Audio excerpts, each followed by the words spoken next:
What's on your mind? Welcome to KIRSTIcast, the show where we hope to illuminate, entertain, and engage our listeners, helping them create the life they want. I'm your host, Kirsti Manna.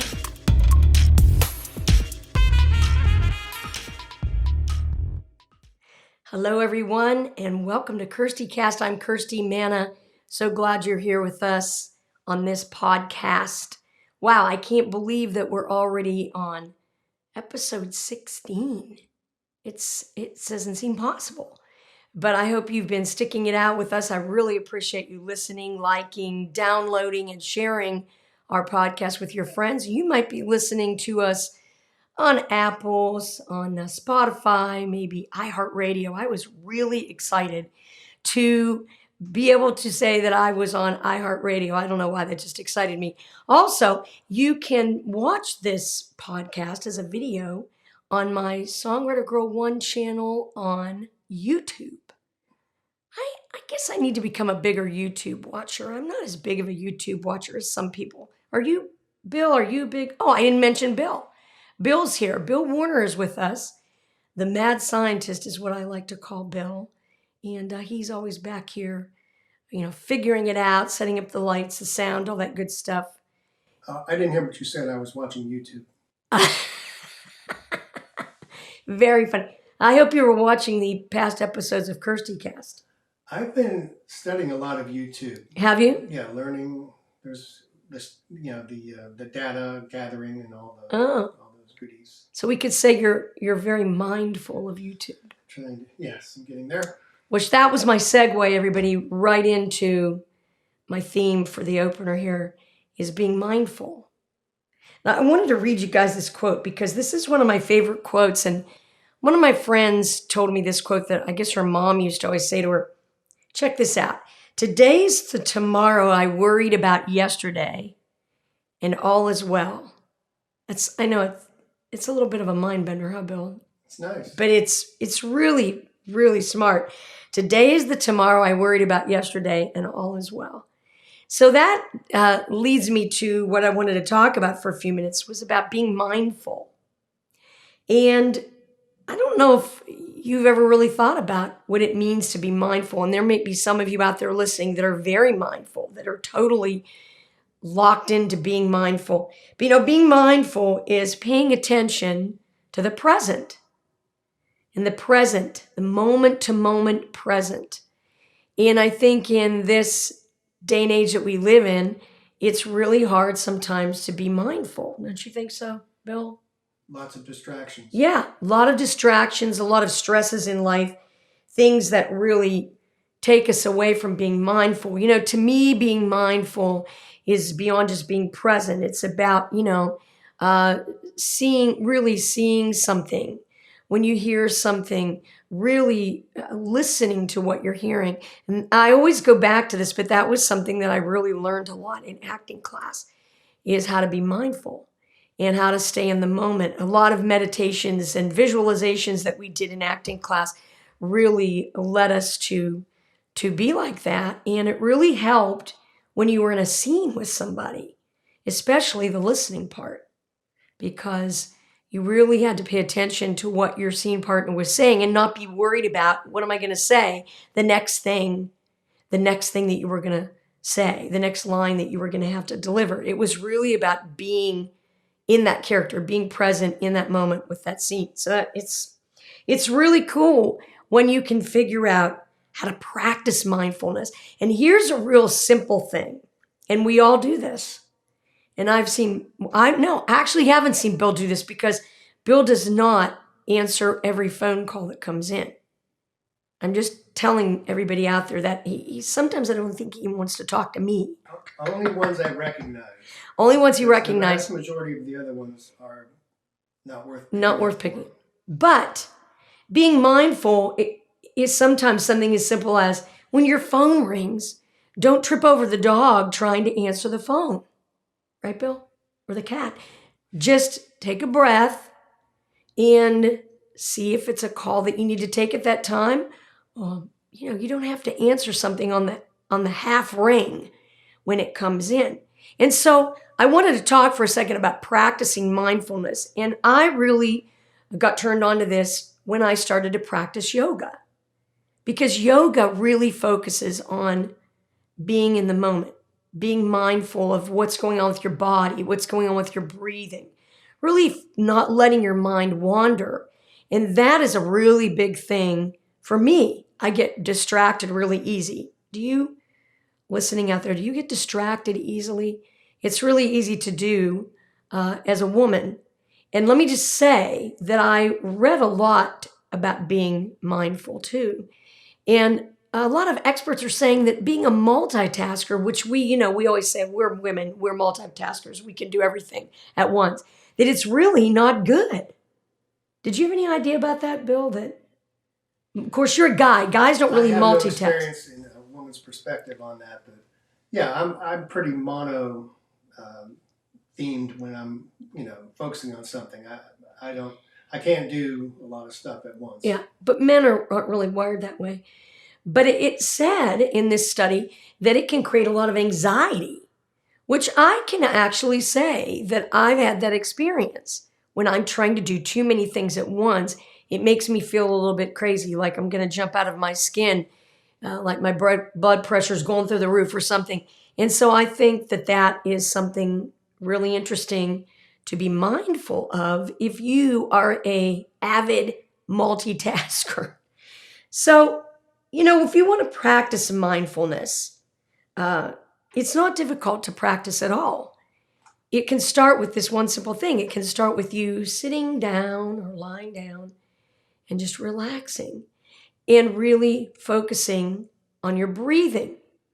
Really focusing on your breath going in, going out. I have a funny song I wrote once called I Need a Moment. And I wrote this song because I had gone to an acting audition that was just one of the most ridiculous auditions I'd ever been to. And they asked me not to say anything, and I had to emote all these changing emotions without even saying a word. And so I wrote this song called I Need a Moment. Well, in one part of the song, I say, in with the good, out with the bad, in with the good, out with the bad, keep it going. And I get the audience to go, in with the good, out with the bad. Because in acting class, again, we were taught you breathe in the good and you blow out the bad. Now, they've never really said that in yoga, but it's really more about, focusing on your breathing, controlling your breathing so that you can go through your yoga practice and go through your flow. So once you get the breathing down, the biggest thing that's so difficult is to stop your mind from racing. And Bill, I know you go through this. Sometimes you're trying to fall asleep. If I wake up too soon, I have the hardest time shutting things off. Yeah. And I'll just lay there and spin. It's awful. So one thing that I've learned, and I learned this in yoga, as you're trying to master a pose, let's say, if you start thinking about too many things, it's never going to happen. You really have to stay in one place and stay focused. So if you're trying to practice mindfulness and you're trying to sit and be relaxed and breathe, you might want to train your mind to go away from those other thoughts, just pull your mind back to what you're focusing on. And that can be really difficult to do, especially if you're hearing environmental noises, if you're thinking about what you have to do tomorrow. Remember that quote, today is the tomorrow you worried about yesterday, and all is well. It's going to be okay. It's going to be okay for 15 minutes. Oh, what do I mean 15 minutes? 5 minutes. Just start with 5 minutes and practice being mindful. So I just thought I wanted to share that with you guys because those are some really easy ways to start to practice mindfulness. And being mindful is so helpful.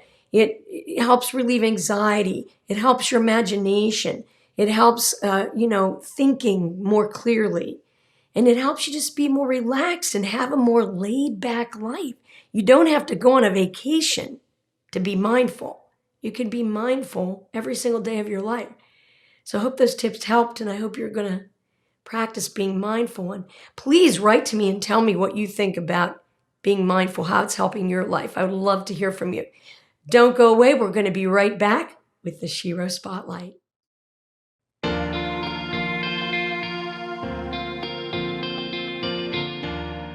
Stay tuned for the Shero Spotlight.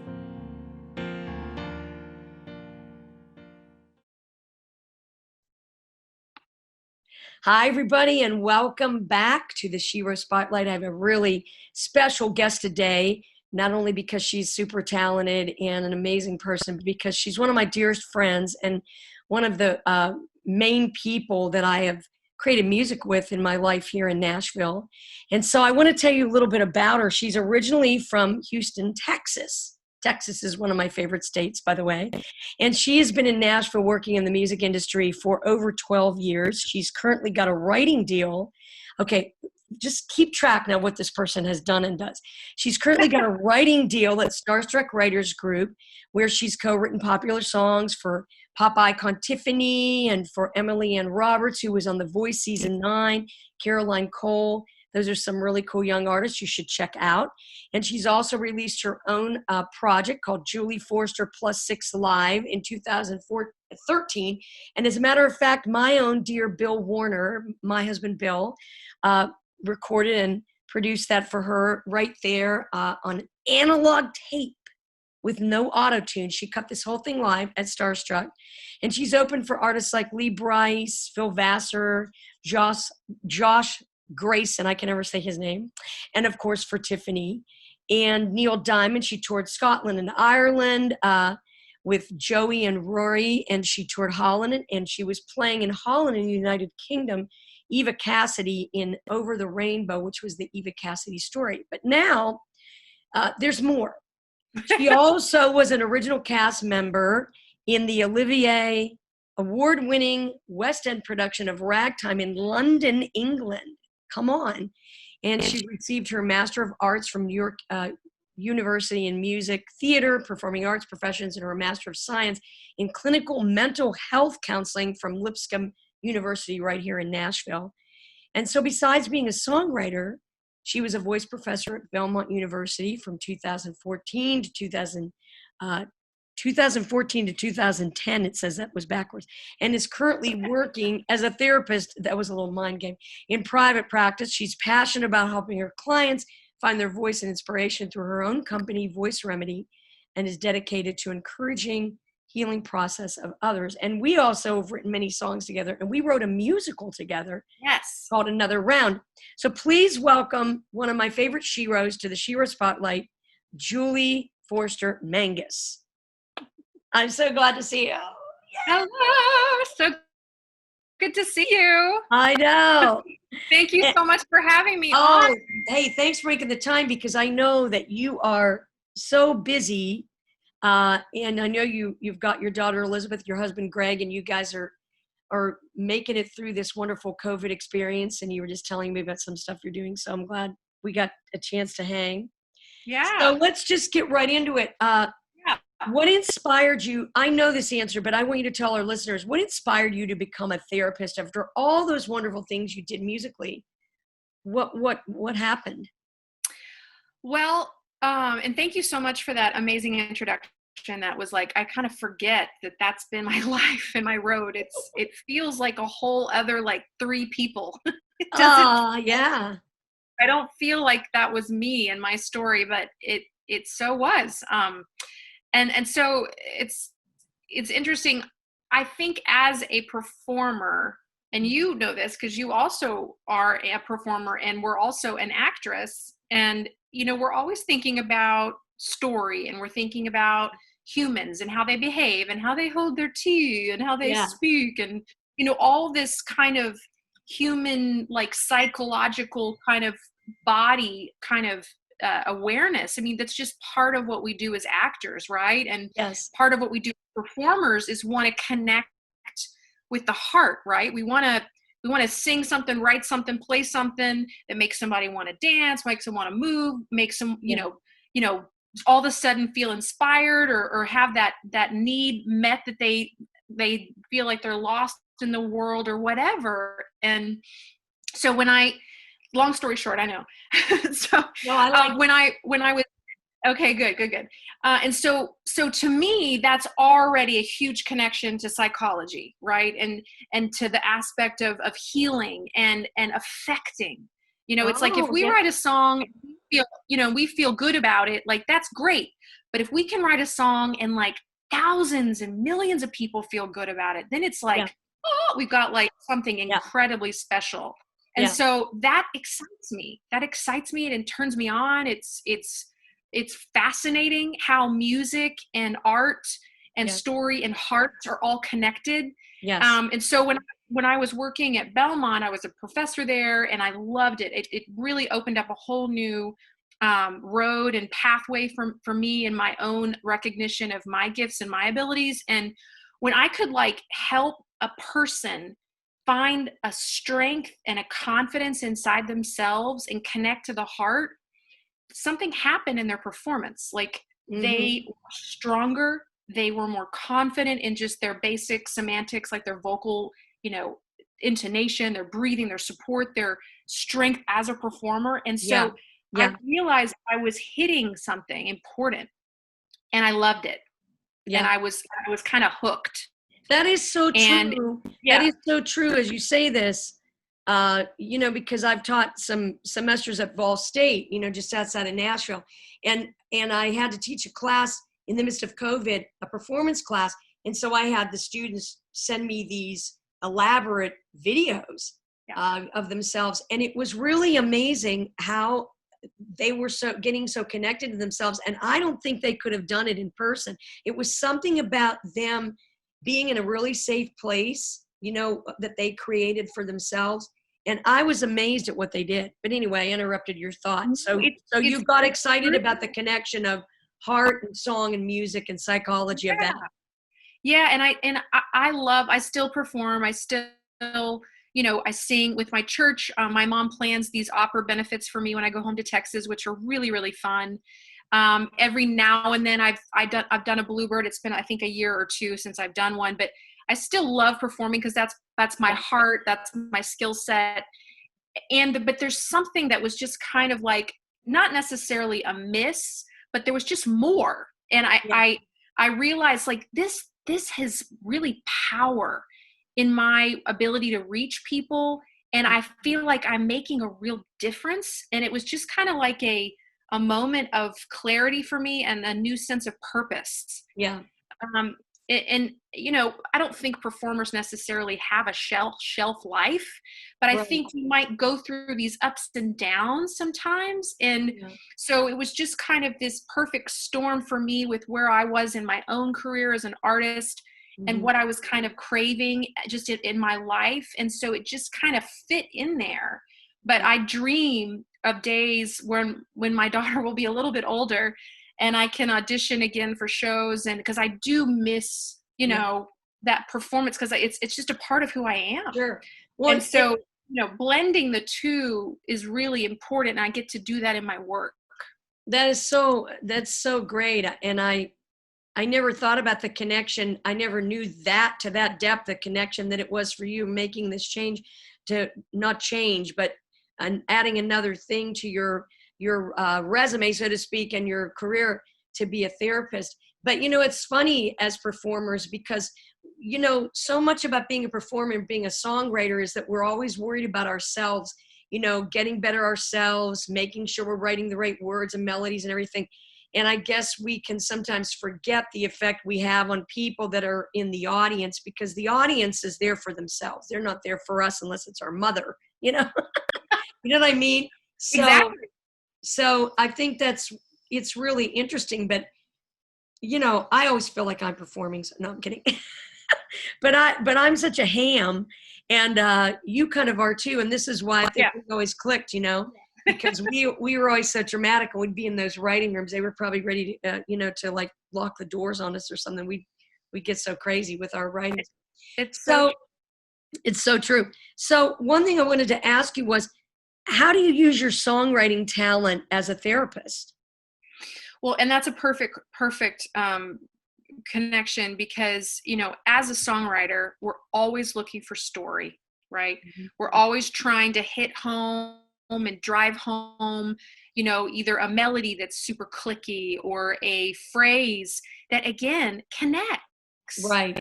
And at the end of the day, what I was going to say about performing And we do go there for ourselves, but we also go there to belong. We go there to be a part of something that is a one-time event. Like live performances, of course, as a performer, you can't duplicate all that. It's special. It's the night, it's the air, it's the way the sax player played that one lick that night, or the piano is just so clear and connected. So all that is, I think we want to be a part of that, because we crave belonging as human beings. Yeah. And so I think in regards to music, it brings us together and also reaches an innate human need we have just to be a part of something. Yeah. And so many people don't feel a part anymore, especially during COVID. We're all isolated. We're disconnected. So we want to feel belonging. We want to feel connection. Brene Brown, she's huge. She's amazing. She's a rock star, and she's a Texan. Oh, that's right.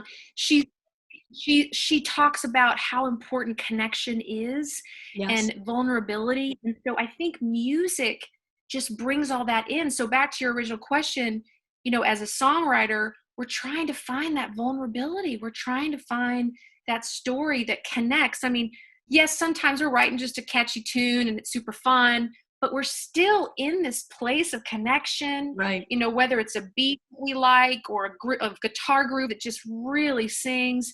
So we're always wanting to connect. And so I think as a writer, we're looking for that through lyric and through melody and groove, and then production, of course, that's more Bill's strength than mine. Yeah. And then hopefully people will get it and they'll feel it. So that threads into what I do as a therapist, because I have this quote that's on my website. And this is from Brene and another writer called Byron Katie in the clinical world, but we are in charge of the story we tell ourselves about the world around us. Yeah. And so we get to decide what we believe, what we let in, what we think. Right. And we're the lighting designer, we're the production designer, right? We're the editor. Right? And so we get to decide all these players in our story, and our story is how we're wired. We're wired for story. So all that to say, again, the two were just like super connected for me in the fabric of who I am as a human, and in the fabric of what I believe and am inspired by. So. Well, and I think it's interesting too, because we know what this is like when we're in a room. We've had this experience together when we're like, oh my gosh, that's it. And you're so excited about what you're creating together, and you've got all this joy and everything. And then when you take something that you've created in your moment of that feeling of emotion and experience, and then somebody else is excited about it, you really know you have something. That's how it still amazes me when Blake Shelton, somebody sends me a video of Blake Shelton singing Austin, and there's thousands of people singing it, and it still just gets me that people get it. Absolutely. That they get it. And it's not just because he's singing it, because people come and tell you what they think about your songs. And you have this experience too. Yeah. When an artist records one of your songs and it so connects them. How is it that we don't even know somebody and we get so connected to them through that? And that's what's beautiful about music and writing to me. It's so true. And I actually have an answer. Let me hear it. Because the science of this, and this is the other part of what I love about music and I love about therapy, is the science tells us that there's a part of our brain, a middle layer of our brain, that is where our emotions, our stories, our histories, our nostalgia, and our sensory awareness, so sight, sound, taste, touch, feel, all and smell, all that is all together in the same part of the brain. Wow. So we have a song, we hear a song, we're in the middle of a beautiful moment with our husband, our wife, and so that song is forever linked. And what fires together wires together. So our brain lights up like, oh my gosh, when I hear that song, I remember when my husband and I, or my boyfriend or my girlfriend and I, we first had our kiss under the stars. So all that is in our brain. Yeah. And it literally like lights up like fires all over when we hear like that little song. electrodes or something. Exactly, because it's connecting back to that original memory and that original feeling of love or connection, or Great memory, time of your life, childhood, whatever. Exactly. And That's so we so all cool. respond that way. And so that's why music links that, because it links it in our brain. It's the same place. It's all in the same area. So what's that's that why. area of your brain called? Does it have a name? So I call it the monkey brain. Okay. Because it's the emotion, like I'm happy, I'm sad, I'm scared, I'm not, I'm peaceful, I'm not, it's like monkey.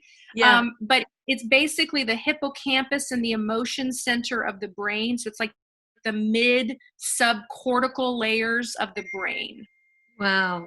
There's a lot more neuroscience there than I have the scope of my ability to I'm not a neuroscientist or a neurodoc or anything like that, but that's the basic awareness for that part of the brain. That's really interesting. Yeah. Well, thanks for telling me about that. I've always wondered what the scientific reason was, because I know it couldn't just be about, some wonderful emotion. You know what I mean? That's cool. Yeah. So tell us a little bit about voice remedy. Yeah. So singing, of course, is 90%. I don't know if you know this or not. It's 90% mental. 90%. I knew that. And only 10% physical. So that goes back to your original thing you were talking about with your students at Ball State. So when somebody is in their home environment, they're in their element, they've got all their back to the sensory awareness, they've got their their cool candle, they've got their cool photo of their favorite artist, like everything's like surrounding them. Yeah. They feel more confident. They're mentally more grounded. They're more connected. And so because that's all happening, they're able to perform better and breathe better. So the nervous system is also calmer. So they can get better access and control of their breath and their support.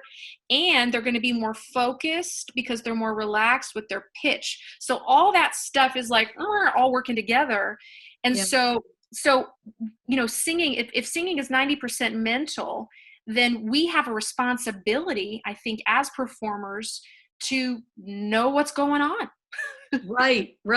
And to kind of know the inner workings of all that. And, you're, since you perform still so much too, I'm sure you can speak to this. Like we get in these little rituals, right? Like, yes. Oh yeah. We go to a show or we've got a show and we have our prep.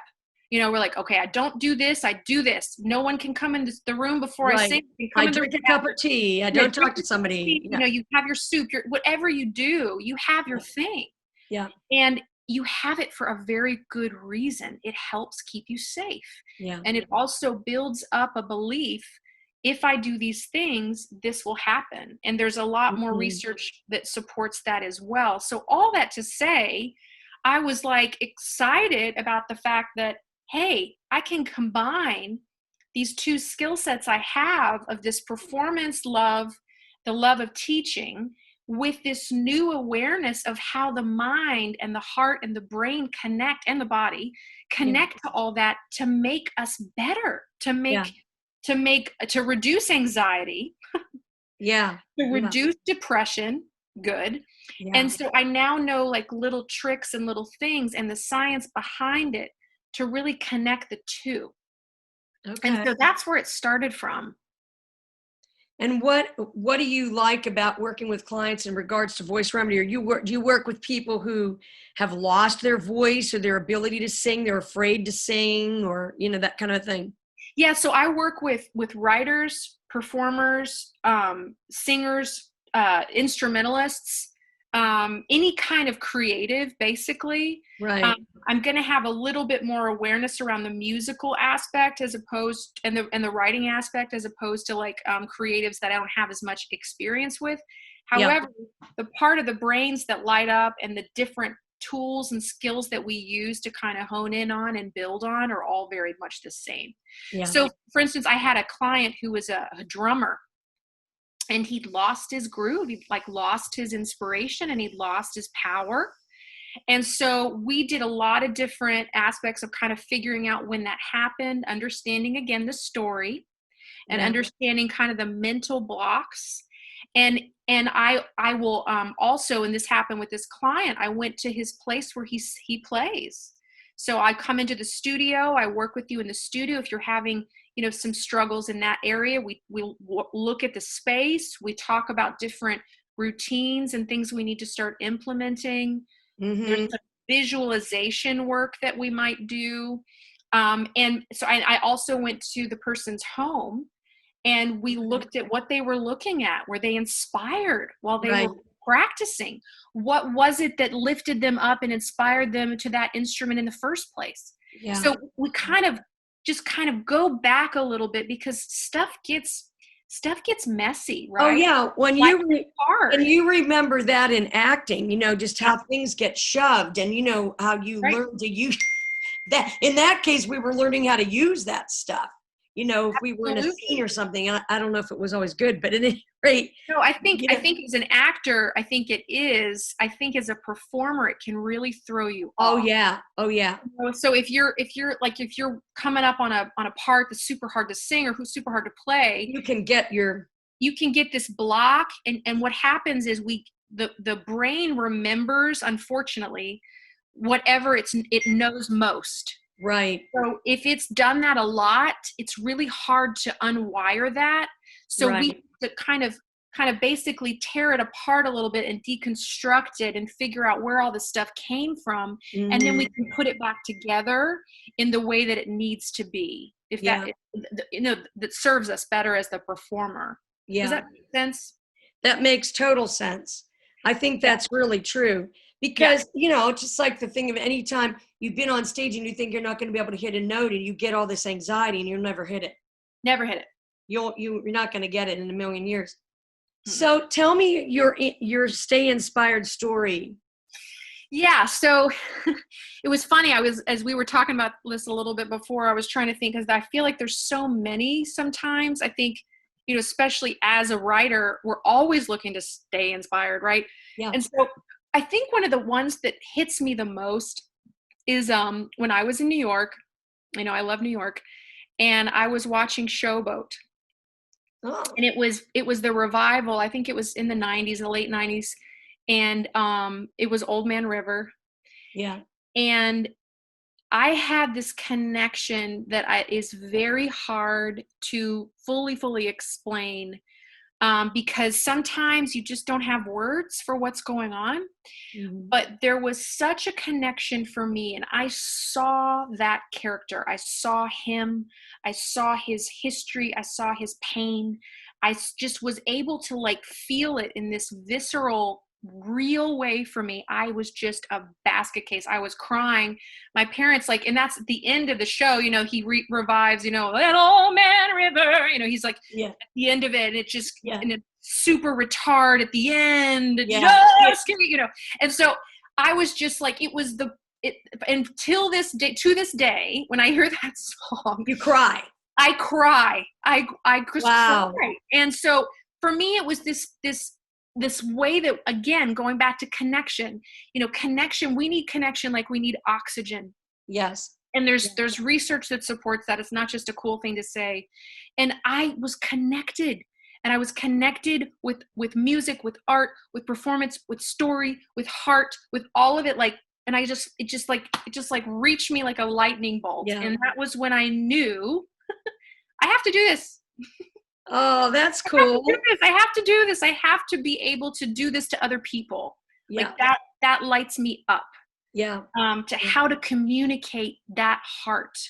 And that's exciting. So that's what happened for me. But that's so cool, to have a moment like that in your life that was so defining, and the way you describe it. I know what you mean, though, about hearing certain pieces of music that they just. I remember when I was trying to figure out, how did these people write these songs? When I was 18 years old, 17 years old, and then you end up writing all these songs, and you go, that's what it was. It was always in me. I didn't know how to get those thoughts out. And that's why I always think it's good to be encouraging to people when they're trying and struggling to get an idea out, and you just have to keep encouraging them to keep trying to dig deeper. And I know people say dig deep all the time, but it really is. It's just about digging and really finding another way to say it. And the only way you can do that as a writer is to keep doing a lot of it, as we know, because we've done a lot of it. Woo! All right, I got to ask you this question because I love your daughter. She's so sweet, Elizabeth. Yeah. What's one of the most important things that you are teaching her now or want to teach her? Well, I gotta say, I think it's probably tied into the power word, at least that I believe is so important for all of us. But it's to love. Yeah, it's to love people, to see people, and to care about people, because relationships are really the reason we're here. Yeah. Well, you said something to me one day I thought was really interesting. I was talking about some student that was kind of withdrawn, and I came up with this cute nickname for this student. They really and they liked it. And it was like when I said it, they lit up, and you said, well, that's because you really saw them. And I think that's really true. I never thought of it that way, but I think that's true. You know, is to really, I like when you said to really see people. And when you're a little kid, you know, nobody's, at least my parents didn't teach me to not like something or somebody. You know, we were taught to be very accepting and be kind and not make fun of people and give people, you know, the benefit of the doubt and all that kind of stuff. And so I think, gosh, if a child can learn that and carry that, it's an amazing thing if people can carry that through their life, because the world is so crazy and tough. It is. It's so hard. And I think, you know, especially now, I think we're, you know, experiencing a lot of that polarization and a lot of, you know, just kind of ugly verbiage and things in our culture. And I think if we can just love and we can see each other and connect, I mean, it's never going to be the wrong choice. Right. And I think too, you know, I just feel bad for people that just aren't sure if somebody likes them or loves them. That just kills me. Oh, it's heartbreaking. That's always killed me for people, you know, people that just aren't sure how other people feel about them. And that's, you know, that's when loving people really is an important thing to show. Yeah. And so often, unfortunately, some people in their story didn't have what we had. Right. You know, they didn't have love. They didn't have a parent that saw them. Yeah. And so if we can be a mirror that they didn't have, right, then that will help them feel love and be able to connect to that in themselves and that belief. And trust it. Exactly. And trust it. Because some people, you know, had fake love in their life and then they don't know how to trust.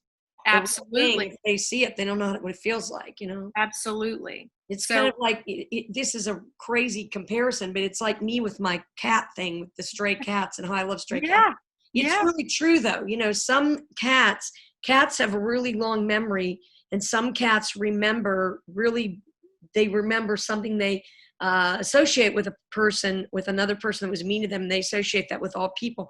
And so some stray cats are really open and some aren't, like people, you know, and they've just, because they've had a bad experience. Some people, they keep having bad experiences and they're still happy, you know? No, it's so true. And that's something I really try to remember too, is that it always comes from somewhere. Yeah. Like if someone's hurt, a bad experience, if people are mean, maybe it always comes from somewhere. So if we just to circle back around, if we can get in there to the heart and connect, then we can really heal. We can make a difference. We can inspire. It's like, it changes everything. So to me, it's like, if we love people and love them well, we're never going to go wrong. That's true. That's never the wrong idea. I love it. Yeah. So we're out of time, and you and I could talk for days, but nobody would probably, no, I'm kidding. They would listen. They would listen to us talk for days. I know they would. So finish the sentence for me. The number one thing I'm grateful for today is you. Oh, you're sweet. I'm genuinely thankful for this opportunity. I love what you're doing. I think it's important to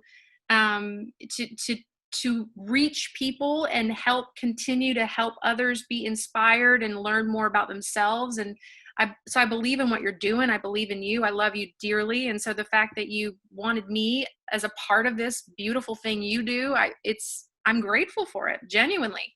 Well, thank you. That's very kind.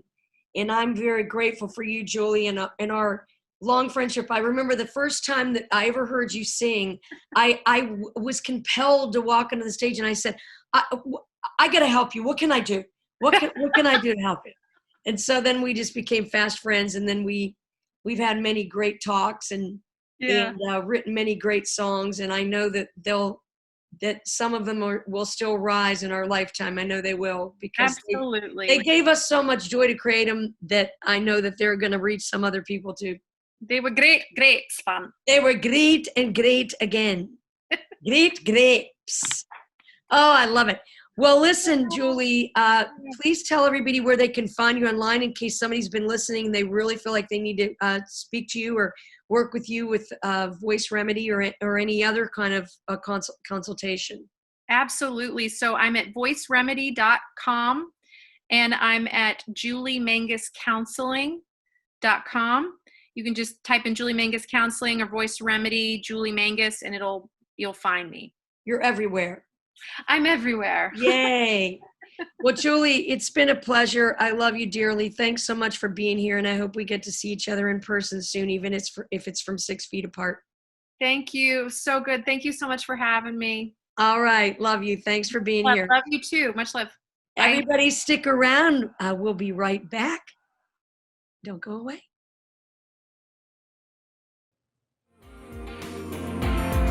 You're my Shero, more than a hero, and I look up to you every single day. Every day, my celebration, my inspiration is to be like you, but in my own way.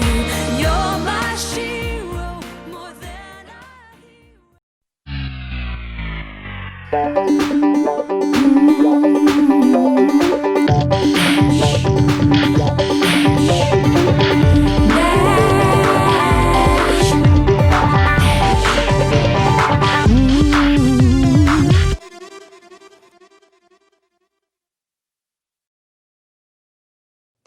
Well, I just have to say thanks so much to Julie Forester-Mangus for being such a fabulous guest with us today on the Shero Spotlight. And also thanks to Roxanne Charette, who co-wrote You're My Shero with me and sang on that track with me. And I always love to hear her sing. And I miss her. She doesn't live in Nashville anymore. But I know next time we get together, we're going to be singing something. Well, I'm excited about this new segment that I've come up with called Nash. And for those of you who don't know, I am coming to you from Nashville, Tennessee. And it's a really fun place to live. It's become a very diverse city with a lot going on. But the mainstay of Nashville is that we love to call it Music City. And Music City, is the brand for all of the music that goes on here. Bluegrass, R&B, country, rock, and songwriters and songwriting. So I thought it would be really fun to look for businesses that had integrated into their day-to-day activities or operations music. Somehow they've used the brand of Music City to make their business really shine. And I discovered a really cool website, and I want you to go check this out. It's called visitmusiccity.com, and it's the official Nashville tourism site. It is the place to go if you want to find out anything new and happening in Nashville. I almost said in Music City, and find out all kinds of great activities virtually, or if you're going to visit here physically. So imagine my excitement when I go to visitmusiccity.com and I find this wonderful section they have called Music City Brand Champions. Well, that was really interesting. So I started to explore this a little bit. And it's a place where you can nominate a Nashville business to be a Music City brand champion. Well, I started exploring who had been some of the winners. And I'm going to be spotlighting some of these winners in the next few weeks on my podcast here in the Nash segment. But the first one that I've got to talk about, and I know, Bill, what you're going to say. What do you think it's about? What could I possibly be excited about that would be a Music City brand champion? Just think for 1 minute. Think Henry. Think Henry. Henry the cat? Henry the cat. So, you got me there. I knew I would stump him on this one because he's never been to this place. And I haven't either, but I'm going to go as soon as they allow more people to visit during this COVID pandemic. It's called, get ready for this, the Mewsic Kitty Cafe. That's spelled M-E-W-S-I-C. I'll let them misspell music on this one. I think that's hilarious. Well, this place is a fabulous place where you can go and enjoy coffee and visit with cats. They're all free roaming cats in this cafe, and you've got to go check out the pictures of this place. It's so adorable. They have all these big murals on the walls of music stars, Johnny Cash, Dolly Parton, and you can go there and you can visit with cats, and you can hopefully leave with a kitty. You can adopt a cat. So and I love this too, it's women and minority owned, and it's located on Nolensville Pike here in Nashville. And so can you imagine how exciting it would be to meet some cat celebrities like, get these names, Roseanne Katz, Dolly Parton, Meow Haggard, and my favorite one, a Patsy Cline. So all these cats are living free roaming, as I said, cage free. And you can go and check them out on Facebook, and they're on Facebook, and on their website page, you can also check out the hours that they have. They're limiting capacity, of course, during the COVID, but you can go there and you can meet the kitties. You can go there and have, I think, parties and that kind of thing there. Maybe not now, but you can go there and have a coffee, and you can pick out your perfect kitty companion. So kudos to you, Mewsic Kitty Cafe, for being a Music City brand champion. And thanks so much to visit MewsicCity.com for paying attention to businesses in Nashville that are trying so hard to help brand Music City for all the beautiful things it is, and especially about music. Hope you're going to go visit MewsicCity.com soon, and I hope you're going to be coming to Nashville to see us real soon. We're going to be right back with Meow, Not Bow Wow. Meow, not bow wow. Meow, not bow wow. Meow, not bow wow. Meow, not bow wow. Well, if there was ever an animal that could teach us about being mindful, it's a cat. Can you imagine, Bill, why cats are mindful? He's laughing right now. I'm not sure where you get this He doesn't know where I get this, but just think about this. They've done studies on cats, and a lot of experts on cats believe that they are very mindful because they stay in the moment. They're in the present. Now, I didn't also mention that Mewsic Kitty Cafe also has cat yoga classes, and I don't need to go anywhere to do cat yoga because when I'm doing yoga, there's always a cat either doing downward facing dog or cat with me, or standing on me or something like that. But anyway, cats are very mindful. Cats can teach us a lot about being mindful. They stay in the moment. Think about a cat when they are falling asleep, when they have their eyes closed. They're not being distracted by a lot of things that are going on. They're just focused about being very relaxed and being in that moment. They also know how to enjoy doing nothing. And if you're being mindful, and if you're meditating or you're trying to relax, then you're going to be in the moment, hopefully, of being relaxed and doing nothing. And cats are very good at that. Cats are also not multitaskers. Cats, when they are chasing prey, or when you're playing with a cat, they are focused on that one thing that you are doing with them. Now, Henry loves to lay on his side and play with one of those toys, that has the feathers on it, right, Bill? And that's about all the big activity that Henry gets. But he will not focus on anything else. Big Fluff or Chili could be walking over him. He will not even look at that because cats are very mindful and will stay very, very focused. So I hope you think about that the next time you're hanging out with your cat, and just pay attention to how cats act and how they stay in the moment, and you can practice some cat mindfulness. What do you think about that, Bill? I'm focusing on it. Well, it's time to say goodbye already. I can't believe it. And I'm going to be back next week with another episode, another fabulous guest. I started to say visitor. I guess a guest is a visitor on the Shero Spotlight. Don't forget to visit Mewsic City. Visit MewsicCity.com. And also don't forget about our wonderful sponsors, Warner Works, and also Music Pays My Rent. I hope I'm going to see you checking out, liking, listening, and downloading KIRSTIcast. Go and watch us on YouTube. Subscribe to my channel there, Songwriter Girl 1. Don't forget to reach out to me if you want to get together, work with me, and also if you have anything you'd like to share with me about this podcast, I would love to hear from you. I hope you're out there being creative, enjoying this week, and whatever you do, stay inspired. See you next time.